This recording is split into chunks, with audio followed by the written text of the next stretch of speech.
Fala, meus atletas, bem-vindos ao OlimpoCast, o melhor podcast de esporte do Brasil. Hoje estamos no nosso quarto episódio, um episódio especial, né, Henrique? Especialíssimo. Estamos com ela, que é médica, atleta e muito mais. Toca a vinheta, Jadson, aquela vinheta famosa.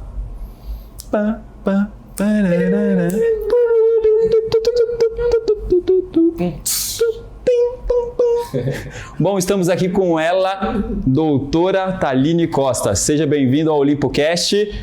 E todo mundo quer saber quem é Thaline Costa. Muito obrigada. Eu sou a Thaline, eu sou médica do esporte, formada pela Unifesp. Sou sócia aqui da Olimpo.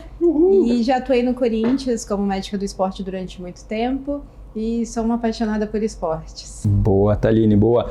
Hoje a gente tem um tema bem polêmico, onde as pessoas às vezes têm muito restrição, né, de debater no dia a dia, às vezes também até na consulta. E a gente queria um pouco quebrar esse tabu e trazer um tema bem interessante para todo mundo, que eu acho que todo mundo vai ter curiosidade de entender mais e ver se atrapalha, se melhora, que é sexo e esporte. Sexo e esporte. Primeiro, a primeira pergunta é: sexo é um esporte? Olha. Henrique, sexo é um esporte? Vamos ver, quero saber, quero muito saber. Para a frustração geral, sexo não é esporte. Poxa. Exceto se você pode ter uma relação mais patológica com o sexo, mas sexo, na verdade, ele é uma atividade física. E o conceito de atividade física é envolver contração muscular, tá? Então, assim, de uma forma intencional. Então, fazer uma caminhada, por exemplo, eu vou comprar pão na padaria, eu vou fazer sexo, isso daí é considerado atividade física. Quando a gente começa a falar que essa atividade física é estruturada, a gente chama de exercício. Então, no caso, uma caminhada, eu vou colocar meu tênis e vou para o parque fazer uma caminhada ou uma corrida. Isso daí é exercício físico. E esporte, né, ele envolve competição. Então, assim, desempenho, né? Tem regras estruturadas, por exemplo, em jogos, né? Então, isso é o esporte.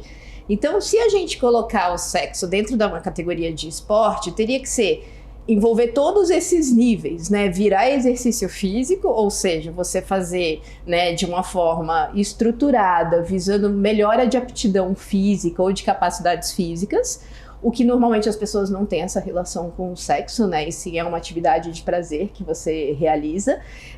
E competitiva, então você vai competir, de repente, desempenho com seu colega durante a atividade sexual. Não sei.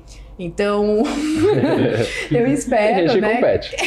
Pode ter esse tipo de relação, mas brincadeiras à parte, o sexo é uma atividade física. E normalmente a gente gasta, né, em torno assim, de 100, 170 calorias, dependendo, enfim, e tudo depende, óbvio, do... Em 2 minutos, quantas calorias a gente bate? Pô, 2 minutos. 2 minutos. Intensos. eu já li em torno de 5 a 10 calorias por minuto, então, dependendo da sua intensidade de desempenho, 2 minutos é a sua média, assim, né? Essa é a sua média de gasto. Essa é a sua média de gasto. É um amigo seu. Então, enfim, normalmente esse é o gasto calórico, né? Mas, enfim, depende de sexo, intensidade, duração, frequência, tudo isso vai influenciar. E no seu nível de aptidão física prévia, também considera bastante isso. Muito bom. Bom, pra galera do YouTube, a galera tá vendo o Henrique aqui, mas a galera que tá ouvindo, a gente esqueceu de apresentar o Henrique. O Henrique tá aqui, o Henrique Cunioche. É o mesmo. Você não conhece, volta e assiste, Volta, né? tem mais 3. Henrique, tem alguma pergunta pra Thaline? Cara, eu tenho uma pergunta, e é uma pergunta que eu escuto bastante também, e eu já ouvi opiniões diferentes sobre isso, que é sobre o sexo pré-esporte. Então, por exemplo, fazer sexo na noite pré-competição atrapalha, ajuda? Como é que funciona isso? Olha, esse conceito, né, tem muitos tabus e, obviamente, pouca evidência científica. Os estudos que tem, eles têm fraca evidência científica, né? Tem muito erro metodológico. Mas o que a gente tem hoje é que se você realiza o sexo na noite anterior, não foi encontrada associação com queda de desempenho físico. Tá? Então, por exemplo, eles falam noite anterior, mas é em torno de 10 horas antes do evento esportivo. E se for 2 horas antes ou menos, pode ter prejuízo, tá? Dentro do desempenho. Isso pode ser por conta de alteração de frequência cardíaca. Então, você vai para o exercício com uma frequência cardíaca mais alta, tá? Então, você começa a ter uma percepção subjetiva de esforço alterada. Mas a evidência científica é fraca, tá? Então, isso daí envolve, né? Quando a gente fala de desempenho, isso, independente de sexo, desempenho é sempre muito multifatorial. Então, você falar que uma variável vai influenciar negativamente, a gente sabe que isso é um conceito assim que para a performance é bem delicado, né? Então, a gente entra quando fala desse tema muito em tabu, em crença. Então, assim, é importante a gente entender o seu comportamento individual sobre o sexo. Como é que você fica pós-sexo? Se isso para você é uma válvula, né? De relaxamento, de prazer, de felicidade, se você entrar numa abstinência pensando numa competição, isso pode ser prejudicial. Tanto que, já fazendo um gancho que é super legal, nos esportes de luta, tende a ter essa cultura de não fazer o sexo para estimular mais raiva, né? Então, assim, para a gente ver que também depende da modalidade e das crenças envolvidas com a modalidade. Então, isso é bem interessante, né? Então, vai da sua crença. Se você tá lá fixo, né? Vai me atrapalhar, você pode ter certeza. Se for 10, 12 horas, 7 dias antes, vai te atrapalhar, tá? Então, é importante você se conhecer e ver quem é que você é pós-orgasmo ou pós-sexo. E imagina que se de repente, né, pós-sexo você tem uma frustração com você e com seu desempenho, isso vai te prejudicar, mas não é o sexo em si. Então, a gente tem que entender essas variáveis comportamentais envolvidas na sua forma de se relacionar com o sexo. Tá? Mas, normalmente, a gente fala, né, para os atletas essa recomendação, entender sempre sua crença e também sempre tentar limpar os fatores confundidores. Se você é uma pessoa que costuma, enfim, pós-sexo, fumar tabaco ou fazer sexo no meio de uma libação, né, que é um abuso de álcool ou drogas, quem que está prejudicando não é exatamente o sexo, e sim seus comportamentos envolvidos ao redor do sexo. Então, isso é bem interessante também de colocar. Ou então, se você faz sexo durante a madrugada inteira e você não dorme, isso provavelmente, o fato de entrar em privação de sono de forma aguda, vai prejudicar a performance, e não é o sexo em si. Tá? Então, por isso que assim, é difícil estudar, porque são várias variáveis confundidoras, mas o que a gente tem de evidência científica, mesmo que fraca, é isso. Na noite anterior, não parece ter associação com piora de desempenho, e se for um período de 2 horas, pode ter uma piora do desempenho, mas é importante individualizar sempre. Não, muito bom, muito bom.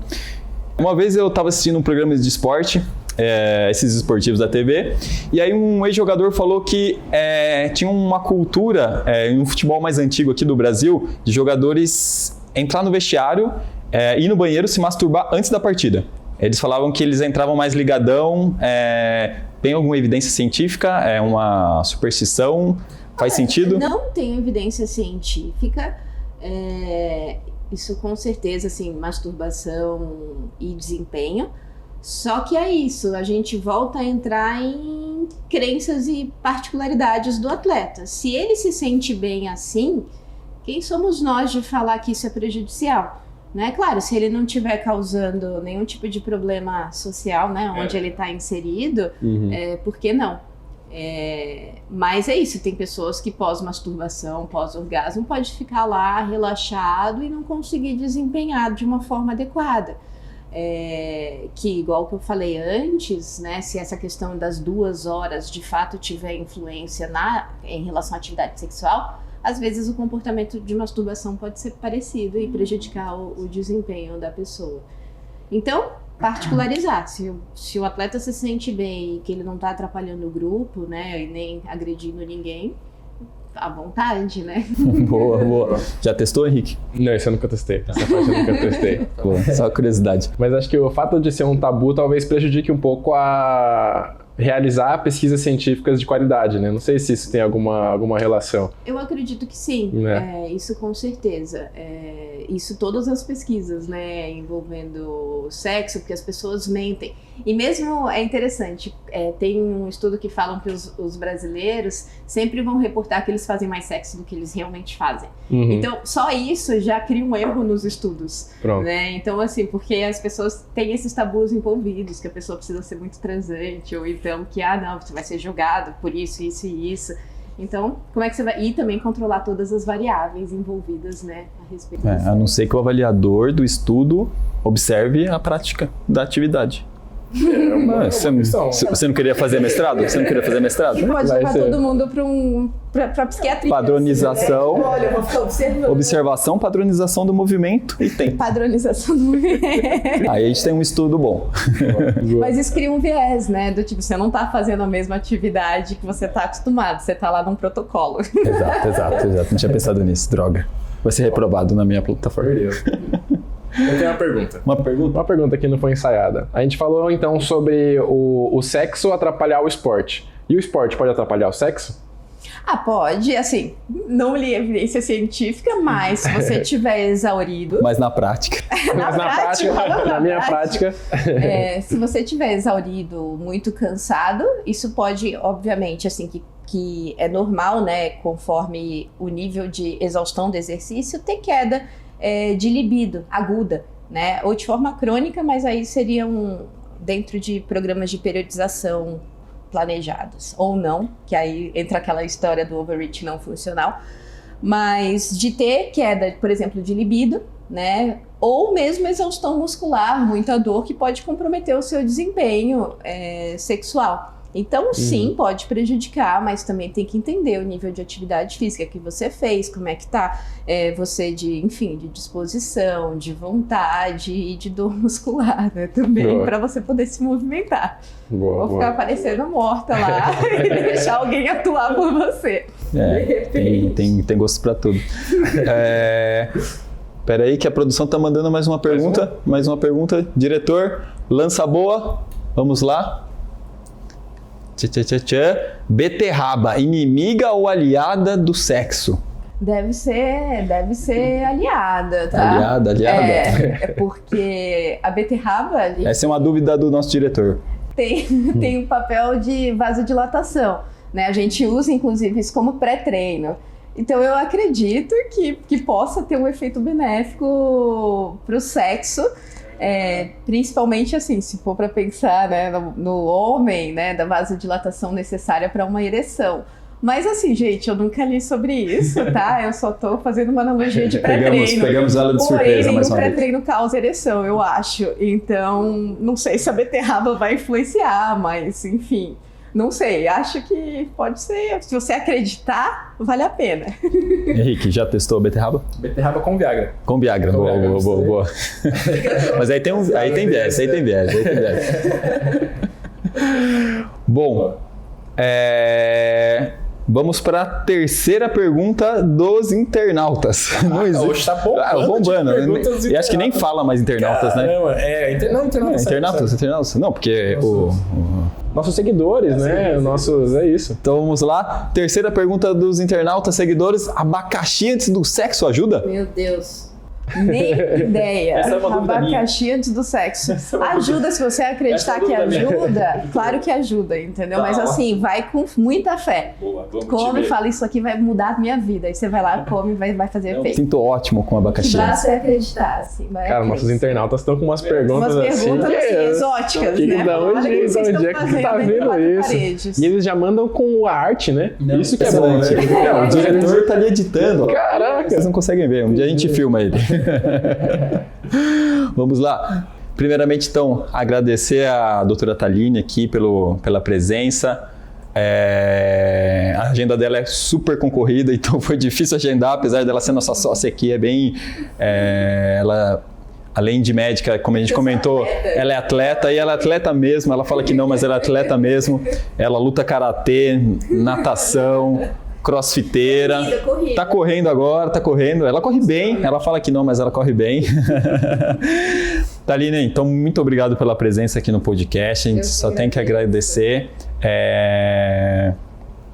Henrique. Não, é isso, eu queria agradecer também. Acho que depois que a galera assistir, eles vão ter mais dúvidas, né? Que talvez a gente não teve agora. E aí, pra galera mandar aí a pergunta, pra quem tá assistindo no YouTube, ou pra quem tiver outras dúvidas, mandar no nosso Instagram também. Que acho que é isso, é um assunto que as pessoas demoram a começar a falar, mas muita gente tem dúvida, né? Então daqui a pouco vai surgir, a gente talvez faça uma parte 2, né? Parte 2, Agradeço muito o convite, estar aqui também discutindo sobre isso, trocando. Tendo dúvida, só perguntar. Se eu não souber também, eu pesquiso, a gente troca informações. Enfim, o que importa é isso, é crescer e discutir. Show. Galerinha do YouTube, não esqueçam de se inscrever no canal, curtir o nosso vídeo. Galera do Spotify, segue a gente também aí para receber os conteúdos em primeira mão. Valeu, gente. Jade Show, aquela vinhetinha do final famosa. E isso aí, galera. Valeu.